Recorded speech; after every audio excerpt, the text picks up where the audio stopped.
ನೀವು ಮೇಷರಾಶಿಯವರಾಗಿದ್ದರೆ ನಾನು ಈಗ ಮುಂದೆ ಹೇಳ್ತಕ್ಕಂಥ ಲಕ್ಷಣಗಳು, ಕೆಲವೊಂದು 4-5 ಲಕ್ಷಣಗಳು ಹೇಳ್ತೇನೆ, ಅದು ನಿಮಗೆ ಅನುಭವಕ್ಕೆ ಬರ್ತಾ ಇದೆ. ಎಸ್ ಗುರುಗಳೇ, ನೀವು ಹೇಳಿದಂಗೆ ನನಗೆ ಆಗ್ತಾ ಇದೆ ಅಂತಂದರೆ ನಿಮಗೆ ಒಂದು ವಿಶೇಷವಾದಂತಹ ಕಾಳಸರ್ಪ ಯೋಗದ ಪ್ರಭಾವ ಕೆಲಸ ಮಾಡಲಿಕ್ಕೆ ಶುರು ಮಾಡಿದೆ ಅಂತ ಅರ್ಥ.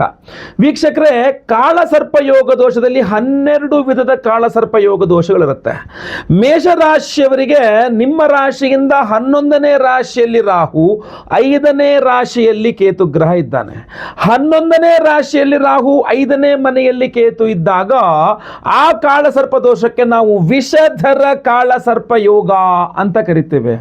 ಈ ಒಂದು ವಿಶೇಷವಾದಂತಹ ಕಾಳಸರ್ಪ ಯೋಗವನ್ನ ಮೇಷರಾಶಿ ಅವರು ಈಗಾಗಲೇ ಅನುಭವಿಸ್ತಾ ಇದ್ದಾರೆ. ಎಲ್ಲಿ ತನಕ ಕುಂಭದಲ್ಲಿ ರಾಹು, ಸಿಂಹದಲ್ಲಿ ಕೇತು ಇರ್ತಾನೋ ಅಲ್ಲಿ ತನಕವೂ ಸಹ ಇದರ ಪ್ರಭಾವ ಇದ್ದೇ ಇರಲಿದೆ. ಏನು ಅದರ ಸೂಚನೆಗಳು, ಲಕ್ಷಣಗಳು ಅಂತ ಕೇಳಿದ್ರೆ, ನೀವು ಮೇಷರಾಶಿಯವರಿಗೆ ನಿಮಗೇನಾದರೂ ಆದಾಯ ಇದೆ, ಆದರೆ ತೃಪ್ತಿ ಇಲ್ಲ. ಆದಾಯದ್ದು ದುಡ್ಡು ಬರ್ತದೆ, ಹಣ ಬರುತ್ತೆ, ಆದರೆ ಸಂತೋಷ ಇಲ್ಲ. ಮೊದಲೆಲ್ಲ ದುಡ್ಡು ಇಲ್ಲದೆ ಹೋದ್ರೇ ನಂಗೆ ನೆಮ್ಮದಿಯಾಗಿದೆ, ಈಗ ದುಡ್ಡು ಇದ್ರೂ ಕೂಡ ನೆಮ್ಮದಿ ಇಲ್ಲ ಅಂತ ಅನಿಸ್ತಾ ಇದ್ರೆ, ಅಥವಾ ಎಷ್ಟೇ ಹಣ ಗಳಿಸಿದ್ರೂ ಸಹ ಆ ಹಣ ಉಳಿತಾ ಇಲ್ಲ ಅಂತ ನಿಮಗೆ ಅನಿಸಿದರೆ ಅದು ವಿಷಧರ ಕಾಳಸರ್ಪ ಯೋಗದ ಲಕ್ಷಣವಾಗಿರುತ್ತೆ. ಅಷ್ಟೇ ಅಲ್ಲ, ಮನಸ್ಸಿನಲ್ಲಿ ಅಸ್ಥಿರತೆ, ಒಂದು ನಿರ್ಧಾರ, ಸರಿಯಾದ ನಿರ್ಧಾರ ತಗೊಳ್ಳೋಕ್ಕಾಗಲ್ಲ, ನಿರ್ಧಾರದಲ್ಲಿ ತುಂಬ ಗೊಂದಲ, ಒಮ್ಮೆ ಒಳ್ಳೆಯ ಅವಕಾಶ ಬಂದು ಆ ಅವಕಾಶ ಕೈ ತಪ್ಪು ಹೋಗ್ತಕ್ಕಂಥದ್ದು. ಒಳ್ಳೆಯ ಆಪರ್ಚುನಿಟಿ ಬಂದಿತ್ತು, ಮಿಸ್ ಆಯಿತು.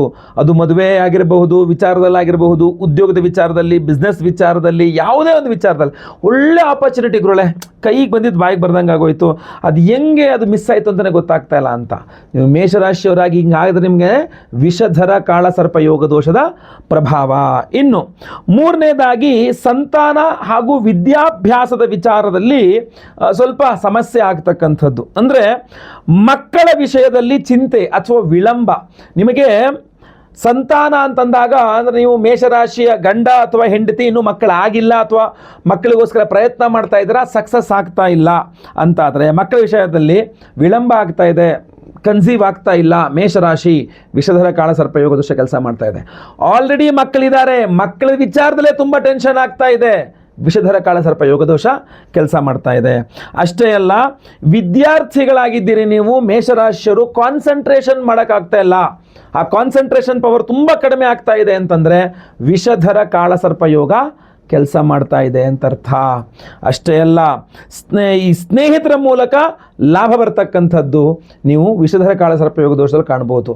ಏನೋ ಫ್ರೆಂಡ್ಸ್ ಯಾರನ್ನೋ ಹೇಳಿದ್ರು, ಅವರೆಲ್ಲೋ ಒಂದು ರೆಕಮೆಂಡೇಶನ್ ಕೊಟ್ಟರು, ಅವರೆಲ್ಲೋ ನಿಮ್ಮ ಬಗ್ಗೆ ಹೇಳಿದ್ರು, ಅಥವಾ ನಿಮ್ಗೆ ಏನೋ ಒಂದು ಕೆಲಸ ಕೊಡಿಸಿದ್ರು, ಅವರೇನೋ ನಿಮಗೆ ದುಡ್ಡು ತಂದು ಕೊಡ್ತಾ ಇದ್ದಾರೆ. ಆದರೆ ಕೆಲವರು ಮಾತ್ರ ತುಂಬ ಮೋಸ ಮಾಡ್ತಾ ಇದ್ದಾರೆ, ಮೋಸ ಆಗ್ತಾ ಇದೆ, ನನಗೆ ತುಂಬ ಮೇಲಿಂದ ಮೇಲೆ ಬೆನ್ನಿಗೆ ಚೂರಿ ಹಾಕಿ ಮೋಸ ಮಾಡ್ತಾ ಇದ್ದಾರೆ. ಈ ಲಕ್ಷಣಗಳಿದ್ದರೆ ನಿಮಗೆ ವಿಷಧರ ಕಾಳಸರ್ಪ ಯೋಗ ದೋಷದ ಪ್ರಭಾವ ಬೀರ್ತಾ ಇದೆ ಅಂತ ಅರ್ಥ. ಅಷ್ಟೇ ಅಲ್ಲ, ನೀವು ಈ ಒಂದು ಯೋಗಗಳು ನಿಮಗಿದೆ ಅಂತ ಆದರೆ ನೀವು ಹಲವಾರು ವಿಚಾರದಲ್ಲಿ ನೀವು ಕೇರ್ಫುಲ್ ಆಗಿರಬೇಕು. ವಿಷಧರ ಕಾಳಸರ್ಪ ಯೋಗ ದೋಷದಲ್ಲಿ ಬಹಳ ವಿಚಾರದಲ್ಲಿ ಕೇರ್ಫುಲ್ ಆಗಿರಬೇಕು. ಈ ಶೇರ್ ಮಾರ್ಕೆಟು ಅಥವಾ ರಿಸ್ಕ್ ಆಗುವಂಥ ಇನ್ವೆಸ್ಟ್ಮೆಂಟ್ಗಳು, ಹೂಡಿಕೆಗಳು, ಅದನ್ನು ಯಾವುದೂ ಸಹ ನೀವು ಮಾಡಬಾರ್ದು. ಅದೇ ರೀತಿ ಸಡನ್ನಾಗಿ ಯಾವುದೋ ಒಂದು ಡಿಸಿಷನ್ ತೊಗೊಂಬಿಡೋದು, ಸಡನ್ನಾಗಿ ತೀರ್ಮಾನ ತೊಗೊಂಬಿಡೋದು, ಈ ಥರ ದೊಡ್ಡ ದೊಡ್ಡ ತೀರ್ಮಾನಗಳನ್ನ ತೊಗೋಬಾರ್ದು. ಹಾಗೂ ಈ ಪ್ರೀತಿ, ಪ್ರೇಮ ಇತ್ಯಾದಿ ವಿಚಾರಗಳು, ಯಾರ ಮೇಲೆ ನಂಬಿಕೆ ವಿಚಾರಗಳು, ಇದರಲ್ಲೆಲ್ಲ ತುಂಬ ಕಣ್ಣು ಮುಚ್ಕೊಂಡು ಯಾರನ್ನೋ ನಂಬಿದ್ಬಿಟ್ಟ, ಕಣ್ಣು ಮುಚ್ಕೊಂಡು ಯಾರಿಂದನೇ ಹೋಗ್ಬಿಟ್ರು, ಈ ಥರ ಬಹಳ ಆ ಥರ ಆಗದಿರಂಗೆ ನೋಡ್ಕೊಳ್ಬೇಕು. ಮಿಸ್ಅಂಡರ್ಸ್ಟ್ಯಾಂಡಿಂಗ್ಗಳು ತುಂಬ ಜಾಸ್ತಿ ಆಗ್ತದೆ. ಸೊ ಇದೆಲ್ಲ ಬಹುಮುಖ್ಯವಾಗಿ ವಿಷಧರ ಕಾಳಸರ್ಪ ಯೋಗ ದೋಷದ ಪ್ರಭಾವವಾಗಿರುತ್ತೆ. ಈ ವಿಷಧರ ಕಾಳಸರ್ಪ ಯೋಗ ದೋಷ ಬಹಳ ಅಂತ ಹೇಳ್ತೀವಿ, ನಿಮಗೆ ಇಂಪಾರ್ಟೆಂಟ್ ಆಗಿರತಕ್ಕಂಥದ್ದು. ಪರಿಹಾರ ಬಹಳ ಮುಖ್ಯವಾಗಿರುತ್ತೆ. ಆ ವಿಶೇಷ ಪರಿಹಾರವನ್ನು ನಾವು ಮಾಡ್ತಾ ಇದ್ದೇವೆ ಮೇಷರಾಶಿಯವರಿಗೋಸ್ಕರ. ಏಪ್ರಿಲ್ 2ನೇ ತಾರೀಕು ಗುರುವಾರ ಹುಣ್ಣಿಮೆಯ ದಿವಸ ನಮ್ಮ ಯಾಗಶಾಲೆಯಲ್ಲಿ ಮಹಾಕಾಳ ಸರ್ಪಯೋಗ ದೋಷ ಪರಿಹಾರ ಶಾಂತಿ ಹೋಮವನ್ನು ಮಾಡ್ತಾ ಇದ್ದೇವೆ. ನಿಮ್ಮ ಕಾಳಸರ್ಪ ಯೋಗ ದೋಷದ ಬಗ್ಗೆ ನಾನೇನು ಇಲ್ಲಿ ತನಕ ಹೇಳಿದ್ದೇನೆ, ಅದರಲ್ಲಿರುವ ಎಲ್ಲ ನೆಗೆಟಿವ್ ಅಂಶಗಳು ಪರಿಹಾರವಾಗಬೇಕು ಹಾಗೂ ಪಾಸಿಟಿವ್ ಅಂಶಗಳು ಚೆನ್ನಾಗಿ ಕೆಲಸ ಮಾಡಬೇಕು ಅಂದರೆ ಈ ಒಂದು ಕಾಳಸರ್ಪ ಯೋಗ ದೋಷ ಪರಿಹಾರ ಶಾಂತಿ ಬಹಳ ಮುಖ್ಯ. ನಾಗಾರಾಧನೆಯಲ್ಲಿ ಹಲವಾರು ವಿಧಗಳಿವೆ. ಆಶ್ಲೇಷ ಬಲಿ ಬೇರೆ, ಸರ್ಪ ಸಂಸ್ಕಾರ ಬೇರೆ, ನಾಗ ಪ್ರತಿಷ್ಠೆ ಬೇರೆ, ಕಾಳಸರ್ಪ ದೋಷ ಬೇರೆ, ಎಲ್ಲ ಬೇರೆ ಬೇರೆ. ಟೈಪ್ 1 ಡಯಾಬಿಟೀಸು, ಟೈಪ್ 2 ಡಯಾಬಿಟೀಸು ಎಲ್ಲ ಬೇರೆ ಬೇರೆ ಇದ್ದಂಗೆಲ್ಲ ಇದೆಲ್ಲ ಬೇರೆ ಬೇರೆ ಇದು. ನಾವೇನು ಮಾಡ್ತಾ ಇದ್ದೇವೆ, ಕಾಳಸರ್ಪಯೋಗ ದೋಷ ಪರಿಹಾರವಾಗಬೇಕು ಅಂತ ನಿಖರವಾಗಿ ಕಾಳಸರ್ಪಯೋಗ ದೋಷ ಪರಿಹಾರ ಶಾಂತಿ ಹೋಮವನ್ನು ಮಾಡ್ತಾ ಇದ್ದೇವೆ. ಜೊತೆಯಲ್ಲಿ ಆಶ್ಲೇಷ ಬಲಿ ಪೂಜೆಯನ್ನು ಮಾಡ್ತಾ ಇದ್ದೇವೆ. ಅದ್ರ ಜೊತೆಯಲ್ಲಿ ಧನಲಕ್ಷ್ಮಿ ಹೋಮ ಇರುತ್ತೆ, ಸಂತಾನ ಗೋಪಾಲಕೃಷ್ಣ ಹೋಮ ಇರುತ್ತೆ. ಯಾಕೆಂದರೆ ಸರ್ಪದೋಷದಿಂದಾಗಿ ಸಂತಾನದ ವಿಚಾರಗಳಲ್ಲಿ ಸಮಸ್ಯೆ ಆಗಬಾರದು ಅನ್ನುವ ದೃಷ್ಟಿಕೋನದಿಂದ ಗುರುದೋಷ ಪರಿಹಾರಕ್ಕೆ ಗುರು ಶಾಂತಿ ಹೋಮ ಇರುತ್ತೆ, ಶನಿ ಶಾಂತಿ ಹೋಮ ಇರುತ್ತೆ, ನವಗ್ರಹ ಶಾಂತಿ ಹೋಮ ಇರುತ್ತೆ. ಬಟ್ ಮುಖ್ಯವಾಗಿ ಮಹಾಕಾಳ ಸರ್ಪಯೋಗ ದೋಷ ಪರಿಹಾರ ಶಾಂತಿ ಹೋಮವನ್ನು ಮಾಡ್ತಾ ಇದ್ದೇವೆ. ಮಾಡಿ ನಿಮಗೆ ವಿಶೇಷವಾದಂತಹ ಪ್ರಸಾದದ ಬಾಕ್ಸ್ ಕಳಿಸ್ಕೊಡ್ತೇವೆ. ಅದರಲ್ಲಿ ಮೊಟ್ಟ ಮೊದಲನೇದಾಗಿ ಇರತಕ್ಕಂಥದ್ದೇ ಈ ಕಾಳ ಸರ್ಪಯೋಗ ದೋಷ ನಿವಾರಕ ಒಂದು ಮಣಿಯನ್ನು ಕೊಡ್ತಾ ಇದ್ದೇವೆ. ನಿಮಗೆ ಸ್ಕ್ರೀನ್ ಮೇಲೆ ಸಹ ನಿಮಗೆ ಕಾಣ್ತಾ ಇರ್ತದೆ. ಈ ಒಂದು ವಿಶೇಷವಾಗಿರತಕ್ಕಂಥ ಮಣಿಯನ್ನು ನೀವು ಪ್ರತಿಯೊಬ್ಬರೂ ಸಹ ಧಾರಣೆ ಮಾಡಿಕೊಳ್ಬಹುದು. ನೀವು ಒಂದು ಕಪ್ಪು ದಾರದಲ್ಲೋ ಅಥವಾ ಬೆಳ್ಳಿ ಚೈನ್ನಲ್ಲೋ, ಯಾವುದೋ ಪರವಾಗಿಲ್ಲ, ಕೆಂಪು ದಾರದಲ್ಲೋ ನೀವು ಕುತ್ತಿಗೆಯಲ್ಲಿ ಕಟ್ಕೊಳ್ಬಹುದು. ಇಲ್ಲಾಂದ್ರೆ ನಿಮ್ಮ ಪರ್ಸ್ ಎಲ್ಲರೂ ಇಟ್ಕೊಳ್ಬಹುದು. ನಿಮ್ಮ ಶರೀರದಲ್ಲಿ ಅಥವಾ ನಿಮ್ಮ ಪರ್ಸ್ ಬ್ಯಾಗಲ್ಲಿ ಇಟ್ಕೊಂಡ್ರೂ ಆಗ್ತದೆ. ಈ ವಿಶೇಷವಾಗಿರತಕ್ಕಂತಹ ಕಾಳ ಸ್ವರೂಪ ದೋಷ ನಿವಾರಕ ಒಂದು ಮಣಿಯನ್ನ. ಇದರ ಜೊತೆಯಲ್ಲಿ ನೆಕ್ಸ್ಟ್ ಏನಿರ್ತದೆ, ಎಲ್ಲ ಹೋಮಗಳ ಭಸ್ಮ ಇರ್ತದೆ, ನೀವು ಹಚ್ಕೊಳ್ಬಹುದು. ಹಾಗೂ ಆಶ್ಲೇಷ ಬಲಿ ಪೂಜೆ ನಾಗಾರಾಧನೆ ಮಾಡಿದಾಗ ಅರಿಶಿನ ಪ್ರಸಾದ, ವಿಶೇಷವಾಗಿ ಅರಿಶಿನ ಪ್ರಸಾದ ಇರ್ತದೆ. ಈ ಅರಿಶಿನ ಪ್ರಸಾದ ಜೊತೆಯಲ್ಲಿ ಬರತಕ್ಕಂಥದ್ದು ಏನಪ್ಪಾ ಅಂದರೆ ನಾಗಿನ್ ನಾಗಬಿಂಬಗಳು, ಎರಡು ವಿಶೇಷವಾಗಿರತಕ್ಕಂಥ ನಾಗಬಿಂಬಗಳನ್ನು ನಾವು ಕಳಿಸ್ಕೊಡ್ತಾ ಇದ್ದೇವೆ. ರಾಹು ಕೇತು ಅಂತ.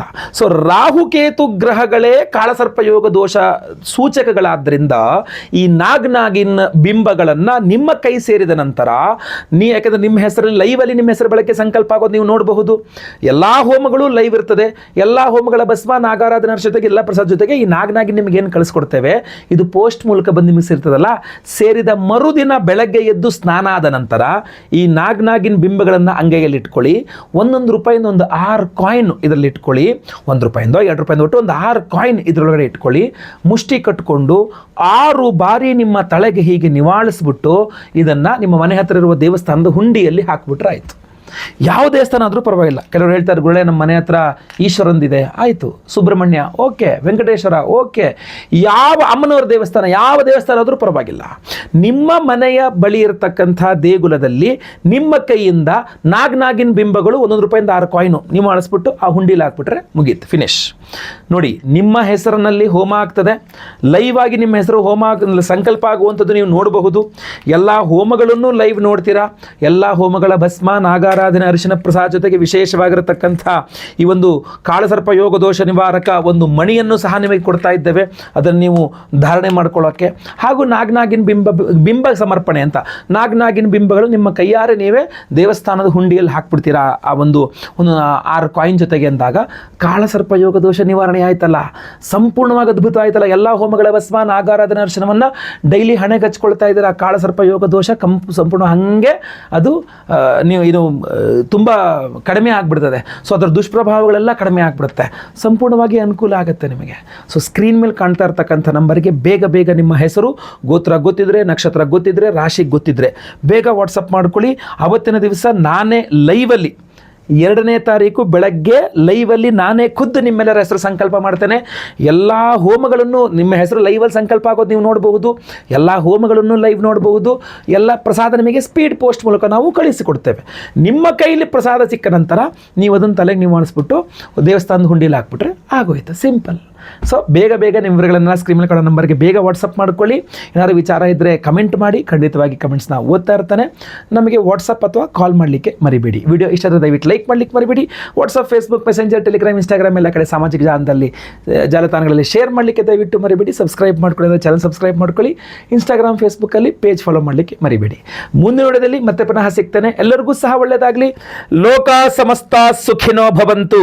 ನಾರಾಯಣ ನಾರಾಯಣ ನಾರಾಯಣ.